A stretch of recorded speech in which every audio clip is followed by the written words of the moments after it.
There are some biblical prophecies that arguably did come to pass in ancient times, but did you know that there are prophecies that have predicted the EU RFID chips and the end times, which we may be living in now? Here are some prophecies that ended up coming true. Both Jews and Christians alike consider Isaiah to be the greatest of the Hebrew prophets. He lived in the 8th century BCE and served as the advisor to multiple kings of Judah during the time when the major world power was the Assyrian Empire. Much of the prophecy in the early chapters of the book of Isaiah regards the threat of Assyria, with many of Judah's kings disregarding Isaiah's advice. It wasn't until the reign of Hezekiah that someone in charge actually listens to what Isaiah has to say. So, what did Isaiah have to say?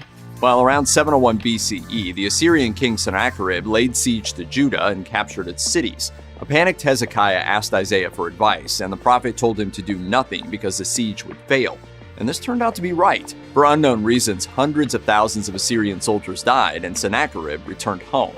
Interestingly, the later chapters of Isaiah correctly predict the rise of the Babylonian Empire and Judah's fall to it, nearly a century in advance. However, many scholars argue significant portions of his predictions were actually written after the fact. By word count, the longest book in the Bible is the book of Jeremiah, which collects the sayings of the so-called weeping prophet. Jeremiah wrote not only the book of prophecy that bears his name, but also the book of Kings, and his ministry began roughly 50 years after the end of Isaiah's. And so Jeremiah's book deals with the threat posed by Assyria's successor on the world stage, Babylon. The very first chapter of Jeremiah describes Babylon as, quote, a boiling pot tilting away from the north. And before long, Jeremiah is warning the people of Judah that Babylon is coming as God's righteous punishment upon his unfaithful people. And he was right. The Babylonian king Nebuchadnezzar laid siege to the capital city of Jerusalem in 597 BCE. He then pillaged the great temple of Solomon and took the king and many prominent citizens back to Babylon as exiles. Jeremiah warned the puppet regent that he would surrender to Babylon, but he revolted, and as punishment, the temple and the whole city of Jerusalem were destroyed in 587 BCE. As with Isaiah, however, it's important to note that many scholars argue that only portions of the book of Jeremiah are by the prophet. Many portions were written later by Jeremiah's scribe Baruch. All these prophecies pile up on one another and build the legend that is Jerusalem. Ezekiel lived during the time of the Babylonian exile that Jeremiah warned against, and portions of Ezekiel's book promise the end of captivity and the restoration of Jerusalem and its temple. The middle chapters of his prophecies, however, contain warnings of destruction against foreign nations. Most notably, Ezekiel's predictions against Egypt and the great city of Tyre show proof of the prophet's accuracy. Ezekiel promises that Tyre will be swept away by enemies and Egypt will be a desolate waste. And as it so happened, Nebuchadnezzar's 13-year war against Tyre drove the Tyrian people off the mainland and onto an island. And then, the Muslim invasion of Egypt in the 7th century CE left Egypt relatively insignificant.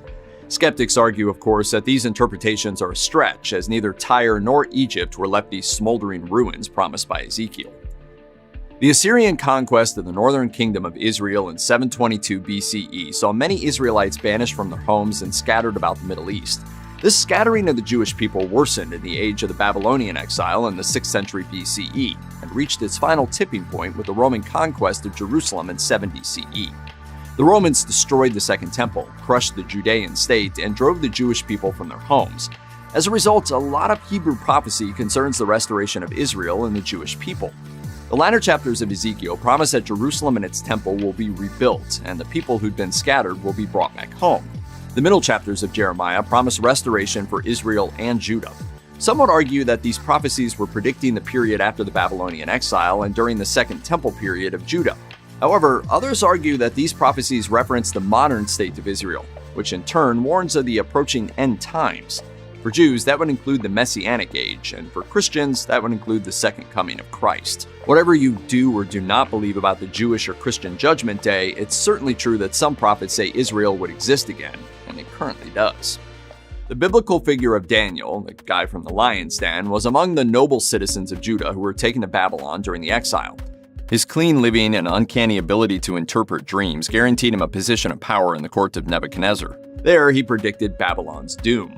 Daniel made two famous prophecies. The first was his interpretation of Nebuchadnezzar's dream of a statue made of various materials.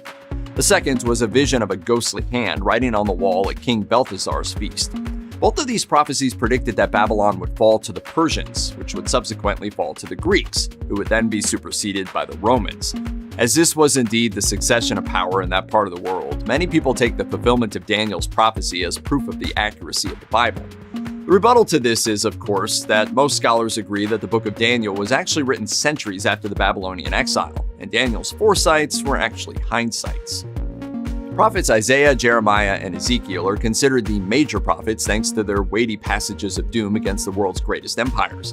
Thankfully, however, the Hebrew Bible is also full of minor prophets whose messages from God are much shorter than their major colleagues. One such minor prophet was Nahum, a contemporary of Isaiah who spent most of his 3-chapter book proclaiming the downfall of Assyria, specifically its capital city, Nineveh. You might remember Nineveh as the city the prophet Jonah hated so much that he'd rather be eaten by a big fish than warn them of God's wrath. Or you might recognize it as the historical capital of the real Neo-Assyrian Empire. Either is fine. An interesting thing about Nahum's prophecies against Nineveh is how specific they are. Chapter 1 says that the Ninevites will be drunk like drunkards and consumed like dry straw. And the ancient Greek historian Diodorus Siculus recorded that the city of Nineveh was attacked by people who took advantage of the fact that the Assyrian soldiers were too drunk to defend the city. Likewise, archaeologists found a layer of ash in the ruins of Nineveh, suggesting it was burned as Nahum foresaw. Of course, saying that a city will burn is probably the most generic possible threat ever. A thing one must understand about Christians is that they believe all Hebrew scripture, known as the Old Testament, is actually all about them. That is to say that everything from Genesis to Malachi is leading toward the birth of Jesus, whom they identify as the Son of God and the long-promised Messiah. As such, it's very easy to find examples of Christian interpretation of Hebrew prophecies. For example, Daniel chapter 9 says that the Messiah will come after the restoration of the temple and before it's destroyed for a second time.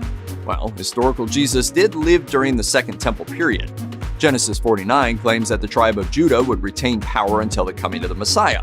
This is interpreted to mean the Herodian dynasty that was usurped by the Romans in Jesus' lifetime.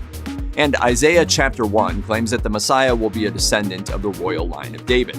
Well, the genealogies in the Gospels of Matthew and Luke go to some effort to prove Jesus as descended from David through Solomon. The name Muhammad doesn't appear anywhere in the Bible, but since the earliest days, it's been part of Muslim tradition that both Hebrew and Christian scriptures predict the rise of the great prophet of Islam. Deuteronomy chapter 18 verse 18, for example, proclaims that God will raise up a prophet from among the people.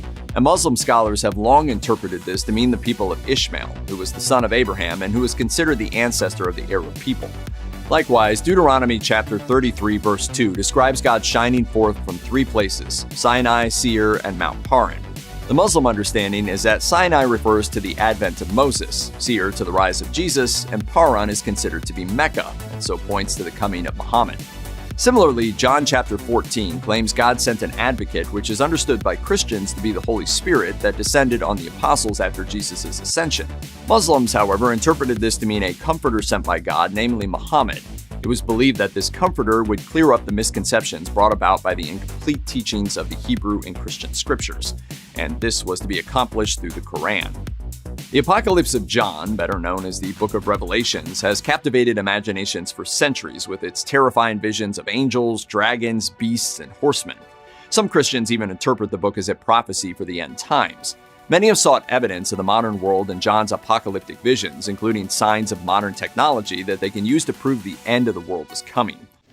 I think it's a sign from God, but don't quote me on that. Perhaps the most widespread idea of Revelation reflecting the modern world is the mark of the beast. John explains in chapter 13 that this mark is on one's hand or forehead, and without it you can't buy or sell anything. This has been interpreted to mean a kind of barcode or radio frequency identification chip that will be used to enforce control over the people.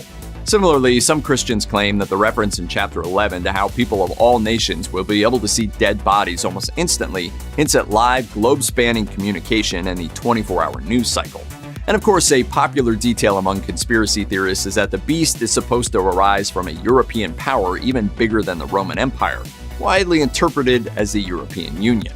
Of course, there's always a counterpoint, and here it's that Revelation is a thinly veiled criticism of the Roman Empire, which had recently destroyed Jerusalem. For some people, the explicit prophecies laid out by the prophets of the Hebrew and Christian scriptures aren't enough. There must be, they say, even more secret predictions contained within a series of hidden patterns in the original biblical text, some kind of Bible code. A book by Michael Drosnin called The Bible Code made a splash in 1997 with its claim that manuscripts of the first 5 books of the Bible contain references to specific modern events. The way this code works is by using what's known as, quote, equidistant letter sequences. That is, looking at every 2nd, 5th, 10th, 100th, and so on letter and seeing what it spells. That way you can find hidden meaning in the Hebrew manuscripts. Using this method, Drosnin claimed that the Bible predicts John F. Kennedy's assassination in Dallas, the use of Scud missiles in the Gulf War, and the assassination of Israeli Prime Minister Yitzhak Rabin. Drosnin went on to explain that the Bible was actually written by the aliens who brought human DNA to Earth and who left the key to understanding the code hidden in its steel obelisk near the Dead Sea. Needless to say, the Bible code has been heavily debunked, thanks in part to the long history of textual revisions of biblical manuscripts. In other words, the Bible we have now isn't identical to the original versions. Check out one of our newest videos right here. Plus, even more grunge videos about your favorite stuff are coming soon. Subscribe to our YouTube channel and hit the bell so you don't miss a single one.